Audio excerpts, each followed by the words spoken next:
विश्व में सबसे ज्यादा विभाजन भारत का हुआ है। पूरे विश्व में सबसे ज्यादा नरसंहार हिंदुओं का हुआ है और पूरे विश्व में सबसे ज्यादा धर्मांतरण हिंदुओं का हुआ है। मैं सबसे ज्यादा विभाजन इसलिए कह रहा हूं, पिछले 2500 साल में 25 विभाजन हुआ है। 25 नए देश बने हैं भारत से निकल के। उसमें से 7 देश 1857 से 1947 के बीच में निकले हैं। 1857 जब मंगल पांडे जी ने प्रथम क्रांति किया था, उसके बाद से 7 देश भारत में से अलग हुए हैं। अफगानिस्तान बना है, पाकिस्तान बना है, बांग्लादेश बना है, म्यांमार बना है, भूटान बना है, श्रीलंका बना है। ये सब भारत के हिस्से रहे हैं और सबसे ज्यादा नरसंहार भी हिंदुओं का ही हुआ है। दुर्भाग्यवश हम आज भी जो हमारा भूतकाल में हुआ, जो कुछ विभाजन हुआ, नरसंहार हुआ, धर्मांतरण हुआ, उससे हम सीख नहीं रहे। और अगर हम भूतकाल से नहीं सीखेंगे, वर्तमान में उसके अनुसार नीतियां नहीं बनाएंगे, तो भविष्य में फिर नरसंहार होगा, फिर विभाजन होगा और फिर भारत बटेगा। आज की डेट में 1000 बेटियां प्रतिदिन का शिकार हो रही हैं। 1000। उसमें बहुत सारी ऐसी हैं जो कन्वर्ट हो जाती हैं और बहुत सारी ऐसी भी हैं जिनको मार भी दिया जाता है। प्रतिदिन 10,000 हिंदुओं का धर्मांतरण हो रहा है।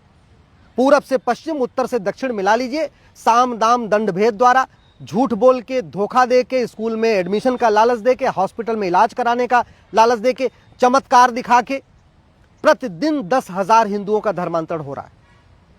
मेरी पीआईएल सुप्रीम कोर्ट में चल रही है, जिसमें मैंने 2017 में आंकड़ों के साथ कहा था कि 5 करोड़ घुसपैठी आ चुके हैं। अब तो इनकी संख्या 6 करोड़ से ज्यादा हो चुकी है। तो बहुत बड़ा एक जो डेमोग्राफी में बदलाव आ रहा है, वो लव के साथ साथ घुसपैठ कारण आ रहा है। इसलिए मैं बार बार कहता हूं, अगर हम घटेंगे तो हम कटेंगे, और पहले कट चुके हैं, पहले घट चुके हैं। 2500 साल में 25 बार विभाजन हुआ। 1857 से लेकर 1947 में 7 बार विभाजन हुआ। भारत के आसपास के जितने देश दिख रहे हैं, ये सब भारत के हिस्से थे। चाहे वो मालदीव था, चाहे लंका था, चाहे म्यांमार था, चाहे भूटान था, ये सब भारत के हिस्सा हुआ करते थे। आज सब टुकड़े टुकड़े में बट चुके हैं।